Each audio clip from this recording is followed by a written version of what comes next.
karakteristik dari qawaid fiqhiyah. Ya, wa makanatuha fi syariah wa fawaidu dirasatiha. Dan juga kedudukannya dalam syariat serta manfaat dalam mempelajari ilmu qawaid fiqhiyah. Baik, walakin asy-syekh faqad dzakara amrayni ya allati tadullu ala makanatil qawaid al-fiqhiyah fi syariah ala annaha laha makanah aliyah rafi'ah ya, yakni min khilal bahsihi lil-mumayyizat wal fawaid fi dirasati hadhihi al-qawaid ya.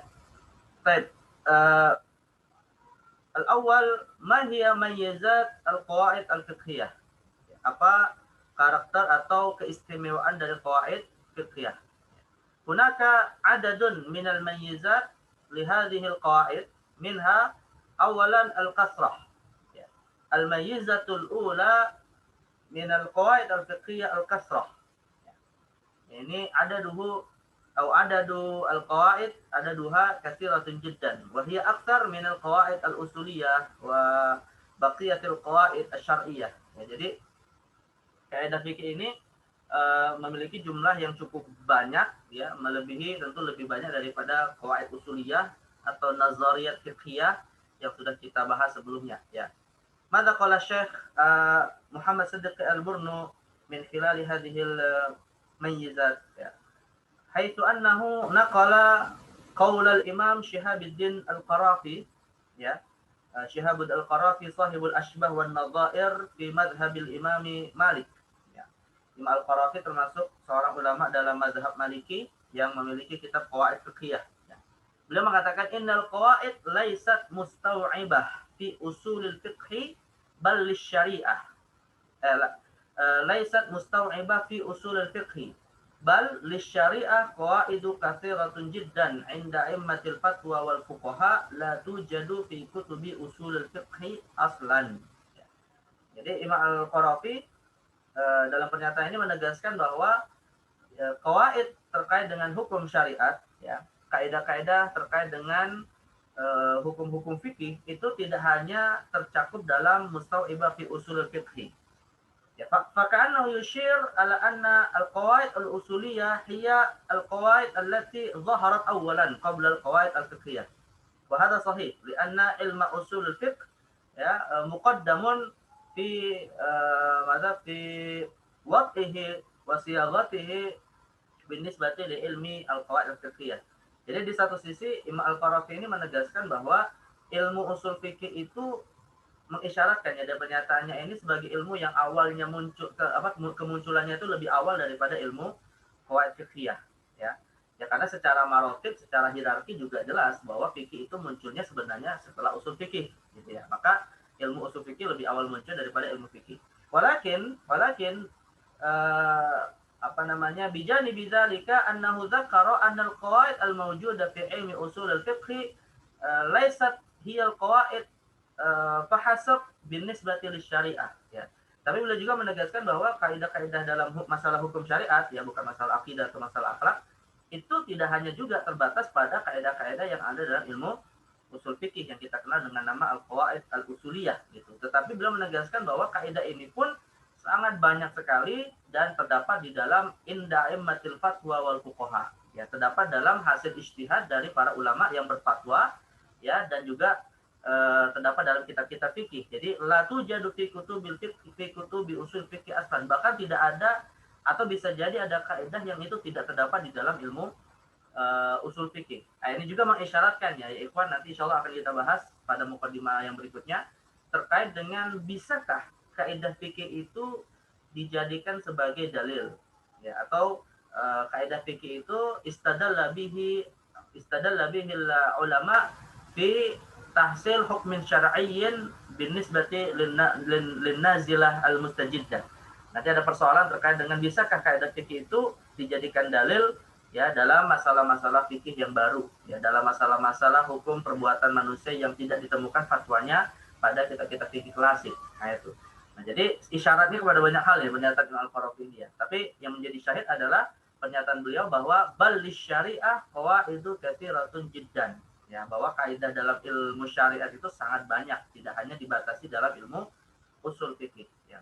Dan kita tentu ketika sudah diklasifikasikan, maka kaidah fikih ini hakikatnya bagian dari ilmu fikih, ya, tetapi punya hubungan erat dengan ilmu usul fikih. Maka pada pertemuan yang lalu kita sudah bahas, ya, ada hunaka qaidah mushtarakah baina al-qawaid al-usuliyah wa baina al-qawaid al-fiqhiyah. Ya, ada kaidah-kaidah yang itu menjadi kaidah yang digunakan dalam dua ilmu ini secara bersamaan walaupun fi majalin khas, ya, dalam konteks yang khusus antara dua ilmu tersebut, ya, tergantung memang kepentingan ilmunya dalam masalah apa.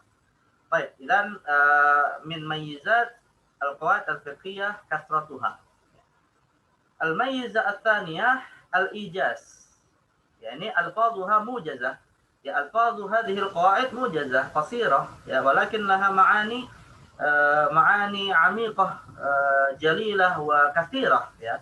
Faka'annahu ka jawami'il kalim alladhi hiya min mu'jizatin Nabi sallallahu alaihi wasallam. Ya, jadi kaidah fikih ini salah satu karakteristiknya juga adalah lafadznya yang cukup cukup singkat, maka mudah untuk dihafal, ya. Qala Syekh Muhammad Siddiqi al-Burnu fi kitabih, ya, al-idah fi qawaid al-fiqh al-kulliyah, tamtazu bi ijazi ibaratiha ma'a umumi ma'naha wa sa'at isti'abiha lil masail al-juz'iyah. Baik, makum, ya, hadhil kalimat wal ibarat. Jadi lafadznya itu sederhana, lafadznya itu mujaz, ya, tidak terlalu bertele-tele, tetapi maknanya itu umum dan sa'atu isti'abiha lil masail juz'iyah. Ya, cukup banyak di dalamnya terkandung hukum-hukum fikih. Misalnya seperti kaidah al-umuru bi maqasidiha. Aktsar abwabil fiqh tata'allaqu bin niyat. Nah, lidzalika hadhihi al-qaidah dakhilatun fi mu'dham abwabil fiqh al-islami. Ya. Baik, hadhihi hiya al-mayyizah ats-tsaniyah. Wa tsalitsah ad-dhabt. Ya, ad-dhabt. Ad-dhabt bermakna hadhihi al-qaidah madza lahu sifatu ad-dhabt liman arada an yasta'milaha kal qaidah fi tahsil al-hukm syar'i an-nazil. Ya. Jadi dia ini memiliki sifat, ya, seperti umumnya kaidah, dia memiliki kemampuan untuk bisa bisa menetapkan, ya, hukum-hukum syariat khususnya dalam masalah-masalah baru, ya, untuk kemudian mudah dicari jawabannya, ya, layaknya semacam kaidah-kaidah dalam ilmu usul fikih juga. Naqlan 'anil Ustaz Mustafa Zarqa, ya, Ustadzu Asy-Syaikh Al-Burnu. Jadi beliau mengutip dari pernyataan Syekh Mustafa Zarqa, laula hadhil qawaid la baqiyatil ahkamul fiqhiyyah furu'an mushattatah qad tata'aradu zawahiruha duna usulin tamassaka biha wa tabruzu min khilaliha al-'ilal al-jami'ah. Nah, seandainya kalau tidak para ulama kita ini kreatif, ya, menciptakan kaidah-kaidah fikih ini, maka kita akan mendapati hukum-hukum fikih yang muncul sekitar kurang lebih 14 abad sejak Rasulullah SAW diutus, itu musyattatah, ya, tersebar dalam berbagai macam bab yang kemudian agak sulit untuk kita kemudian menguasainya, agak sulit untuk kita kemudian mempelajarinya, ya, karena jika tidak ada kaidah ini. Maka kaidah ini semacam memberikan manfaat, memberikan kemudahan bagi para pengkaji hukum-hukum fikih untuk dhabt, ya, menguasai berbagai macam masalah-masalah fikih yang ada di dalam kitab-kitab fikih kita. Dan alhamdulillah, ya, Allah menjaga syariat ini bukan hanya sumbernya, yaitu Al-Qur'an dan Sunnah, tapi juga Allah juga menjaga ijtihadat para ulama sekitar kurang lebih 14 abad yang kemudian kita bisa pelajari dalam kitab-kitab fikih, dan kemudian bisa kita mudah mengenalnya, ya, bisa mengenal A sampai Z-nya hukum fikih ini melalui qawaid fiqhiyah yang juga disusun oleh para ulama kita. Nah, jadi inilah mayyizat, ya, al-qawaid al-fiqhiyah, yaitu keistimewaan dari ilmu kaidah fikih yang disimpulkan oleh Syekh Al-Burnu, yang paling tidak mencakup 3 hal ini, al-kasratu wal ijazu wat dhabt. Baik. Ilahuna man yu an yasal ya ikhwan. Sampai sini ada yang mau bertanya dulu tentang mayyizat al-qawaid al-fiqhiyah atau nuwasil? Ya, ikhwan, nuwasil? Muasil Ustaz. La ahad yasal? Baik. Muasil, ya. Ba'da hadhil mayyizat, thumma ma fawaidu dirasati hadhil qawaid. Apa manfaat mempelajari ilmu kaidah fikih? Ya, pertama adalah at-taisir. Ya, at-taisir ala ضبط الفقه وأحكامه في كتب الفقه. Ya. قال الشيخ البرنو تيسر على الفقهاء والمفتين ضبط الفقه بأحكامه فهو كما قال الإمام القرافي من ضبط الفقه بقواعده استغنى عن حفظ أكثر الجزئيات لانdiراجها في الكليات. Nah, jadi manfaat bagi para pembelajar, khususnya bukan hanya pembelajar ya, lebih khusus lagi adalah para fuqaha dan juga para mufti yang bertugas untuk menjadi dalam tanda kutip ya, kalau istilahnya Imam Ibnu Qayyim Al-Jauziyah sebagai al-muwaqqi' an Rabbil Alamin ya, sebagai pemegang stempelnya Allah atau sebagai penerjemah kehendak Allah seperti dikatakan oleh Imam Al-Qarafi. Maka para mufti ini jika ingin berfatwa dan mengetahui kaidah-kaidah fikih ya tayassaru alaihim mada dhabtul fiqhi fi fatwa ya, mereka akan mudah kemudian menyampaikan hukum fikih dalam fatwa-fatwanya. Nah, inilah yang dimaksudkan oleh Imam Al-Qarafi mandhabatul fiqhi mandhabatul fiqha bi qawaidihi ya, barang siapa menguasai atau mempelajari fikih melalui kaidah-kaidahnya istagna an hifdzi afdal juz'iyat dan dirajiha fil kulliyat, maka itu akan memberikan manfaat baginya dalam atau cukup baginya untuk tidak terlalu banyak menghafal juz'iyat fiqhiyah ya, karena kebanyakan juz'iyat fiqhiyah ini sudah terhimpunkan di dalam qawaid-qawaid yang nanti akan kita pelajari ya. Lianna hifdza juz'iyat al-fiqh wa furu'ihi yastahilu an yaqdiru alaihi insan, lakin hifdzul qawaid mahma kathurat yadkhulu tahta al-imkan. Nah, juga kata Syekh Al-Burnu ya, karena menghafal berbagai macam hukum-hukum fikih ya dari kitab-kitab yang tebal yang berjilid-jilid lintas mazhab, lintas bab-bab fikih, itu sesuatu yang mungkin menurut logika akal umumnya manusia adalah sesuatu yang mustahil ya, karena menguasai semua ilmu ini sepertinya sulit sekali gitu ya. Tetapi kalau sekedar menghafal kaidah-kaidah fikih yang kemudian bisa kita masukkan di dalam kaidah-kaidah itu berbagai macam juz'iyat fikih ya, itu sesuatu yang tahtal imkan, sesuatu yang bisa dilakukan oleh siapapun yang pelajari ilmu fikih. Baik, dan min fawaidi dirasati hadhihi qawaid at-taysir ala dhabtil fiqhi bi ahkamihi indal fatwa khassah liman liman yaqumu ala maqamil fatwa. Baik, thumma takwin al-malakah al-fiqhiyah al-qawiyah. Ya. Manfaatnya lain yang adalah terkait dengan dirasat hadhihi al-qawaid, takwin al-malakah al-fiqhiyah al-qawiyah. Ya, bisa memberikan kemampuan, membentuk kemampuan terkait dengan bagaimana berijtihad, bagaimana dia menguasai ilmu-ilmu fikih. Ya. Qala Syekh Al-Burnu inna dirasat al-qawaid al-fiqhiyah tuqawwinu 'inda al-bahithi malakah fiqhiyah qawiyah tuniru amamahu at-tariq li dirasati abwabil fiqh al-wasi'ati wal muta'addidah wa ma'rifatil ahkam asy-syar'iyyati wa istinbatil hulul lil waqa'i' al-mutajaddidah wal masail al-mutakarrirah. Jadi dengan belajar ilmu qawaid fiqhiyah ini memberikan kepada bahith ya, kepada para peneliti di bidang ilmu fikih ya, malakah fiqhiyah qawiyah, kemampuan secara atau kualitas di dalam melakukan pencarian hukum fikih yang cukup kuat ya, cukup mumpuni ya, di mana ilmu kaidah fikih ini memberikan tuniru amamahu at-tariq li dirasati abwabil fiqh al-wasi'ati wal muta'addidah, yang memberikan kepadanya penerang atau memberikan kepadanya jalan untuk bisa dia mengenal berbagai macam bab fikih yang sangat luas, sangat beragam ya.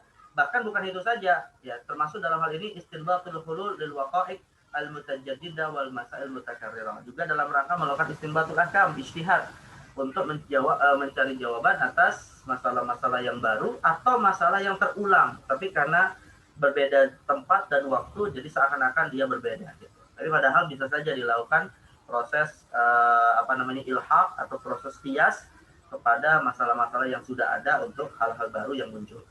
Jadi kaidah fiqhiyah ya semacam guide lah ya, guidance atau guide untuk kemudian kita bisa menguasai ilmu fikih yang sangat luas sekali. Baik, kemudian al-aunu ala hululin nawazil ya, membantu untuk mencari jawaban atas nawazil. An-nawazil hiya al-masail al-mustajiddah allati lam yadhhar hukmuhu fi al-azminah al-qadimah. Ya, jadi yang namanya nazilah itu, nawazil jamak dari nazilah adalah persoalan fikih kontemporer yang belum ditemukan jawabannya pada kasus-kasus fikih klasik. Nah, maka dengan mempelajari qawaid fiqhiyah akan membantu kita ya menjawab persoalan-persoalan baru ini. Faqala Syekh Al-Burnu inna dirasata hadhihi al-qawaid al-fiqhiyah wal ilmama biha ya wasti'abaha yu'inul qudah wal muftin wal hukam 'inda al-bahthi an hululin lil masail al-ma'rudah wan nawazi' at-tari'ah bi aysari sabilin wa aqrabi tariqin. Nah, jadi ini membantu para qudah, para hakim wal muftin, para mufti ya dalam rangka menjawab masalah-masalah yang baru ya yang belum ada dalam kitab-kitab fikih klasik. Walidzalika qala ba'dhum inna hukma dirasati al-fiqhi al-qawaid al-fiqhiyah wal ilmami biha 'ala al-qudat wal muftin fardhu 'ainin wa 'ala ghairihim fardhu kifayah. Nah, kan itulah sebagian ulama berkata belajar ilmu qawaid fiqhiyah ini hukumnya adalah fardhu 'ain atas para mufti dan qudah ya, tetapi fardhu kifayah atas selain mereka. Ya, karena belajar qawaid fiqhiyah ini menjadi semacam atau masuk dalam kaidah ma la yatimul wajibu illa bihi fahuwa wajib. Ya, berfatwa itu adalah kewajiban mereka, tetapi kadang ada hal-hal yang membuat fatwa itu sulit untuk disampaikan, maka bisa dibantu dengan beberapa ilmu alat, diantaranya adalah qawaid fiqhiyah. Baik, ini faedah yang ketiga. Faedah yang keempat, faedah rabi'ah takwin malakatil muqaranah bainal madzahib. Ya. Nah, bukan hanya menguasai berbagai macam masalah-masalah fikih, tapi juga berbagai macam perbedaan pendapat di kalangan para ulama. Ya, karena hakikatnya seorang faqih itu bukan hanya sekedar dia tahu hukum, tapi juga dia bisa mengetahui ikhtilaf al-fuqaha fi mas'alatin minal masail. Lidzalika qil laisa bifaqihin man lam yasum raihatal fiqhi. Ya, bukanlah seorang itu disebut faqih kalau dia belum merasakan perbedaan pendapat ra'iyah atau ikhtilafil ulama, ya belum merasakan bagaimana perbedaan para ulama kita. Maka Syekh Al-Burnu mengatakan inna dirasatal qawaid wal ilmama biha ya turabbi 'indal bahithi malakah al-muqaranah bainal madzahibil mukhtalifah wa tuwaddihu lahu wajhan min wujuhil ikhtilaf wa asbabihi bainal madzahib. Nah, jadi belajar qawaid fiqh ini membantu kita kemudian untuk mengetahui atau memiliki kemampuan dalam muqaranatul madzahib, termasuk juga mengetahui wujuhul ikhtilaf wa asbabihi, sebab-sebab terjadinya perbedaan. Baik, wal akhir ad-difa' 'anil Islam ya. Faedah mempelajari qawaid fiqhiyah juga dalam rangka untuk membela Islam ya, dalam menjawab berbagai macam tuduhan-tuduhan terhadap hukum-hukum Islam. Apakah tuduhan hukum Islam sebagai hukum yang mengadopsi hukum di luar Islam, atau hukum Islam adalah hukum klasik yang tidak lagi bisa digunakan untuk masa kontemporer. Nah, itu dijawab dengan kaidah fiqhiyah ini, karena kaidah fiqhiyah juga punya sifat ad-dhabt tadi yang mengkaitkan suatu masa dengan hukum-hukum yang ada. Kalau Syekh Al-Burnu kita tutup di sini ya, karena sudah mau maghrib. Inna dirasatal qawaid al-fiqhiyah tazharu mada isti'abil fiqh al-islami lil ahkam wa mura'atihi lil huquqi wal wajibat wa tashulu ala ghairi muqtassina bil fiqh al-ittila' ala mahasin hadha ad-din wa tubtilu da'watan man yantaqisuna al-fiqh al-islami wa yattahimunahu bi annahu innama yashtamilu ala hululin juz'iyyah wa laysa qawaid kulliyah. Nah, jadi di samping membantu untuk memudahkan orang-orang yang tidak terlalu fokus dalam ilmu fikih agar tidak salah memahami Islam, juga dalam rangka untuk menjawab tuduhan-tuduhan yang merendahkan hukum-hukum fikih Islam yang dianggap hanya bisa menjawab satu persoalan di masa tertentu, disebut sebagai hukum yang sudah klasik, hukum yang sudah jadul. Nah, itu kita jawab dengan kita belajar ilmu qawaid fiqhiyah, di mana hukum-hukum itu akan masih bisa diterapkan berdasarkan kaidah-kaidah ini untuk masa-masa yang akan datang, bahkan sebelum munculnya masa tersebut, sampai hari kiamat akan bisa menjawab. Nah, maka belajar qawaid fiqhiyah juga dalam rangka membela ajaran Islam itu sendiri, karena Islam tidak akan bisa berdiri tanpa adanya hukum ya, karena hukum itu bagian dari Islam itu sendiri, bagian dari terintegrasinya ajaran Islam yang tidak boleh lepas dari ajaran Islam. Baik, berarti kalau kita melepaskan hukum-hukum Islam dalam kehidupan berislam, ya otomatis kita sendiri sudah menuntukkan bangunan Islam itu sendiri. Makanya dalam suatu hadis disebutkan bahwa awalu uro, ya salah satu ikatan Islam yang pertama akan lepas sebagai tanda hari kiamat itu adalah al-hukmu. Ya, ketika hukum Islam tidak lagi diterapkan dalam kehidupan sehari-hari. Dan yang terakhir adalah as-salat, yaitu ibadah salat hingga menjadi tanda Islam tidak lagi ada di muka bumi ini dan lahirlah atau datanglah hari kiamat itu sendiri. Baik, ya ikhwan, naktafi huna fi al-muqaddimah ar-rabi'ah ya. قد علمنا بعض المميزات والفوائد في دراسة هذه القواعد ya. فإن شاء الله هذه المعلومات ستزيد لنا ماذا ستزيد لنا التشجيع ya في تعلم هذه القواعد خاصة أن هذه القواعد هذه القواعد تعيننا على معرفة الأحكام الفقهية التي هي من واجباتنا نحو المسلمين. طيب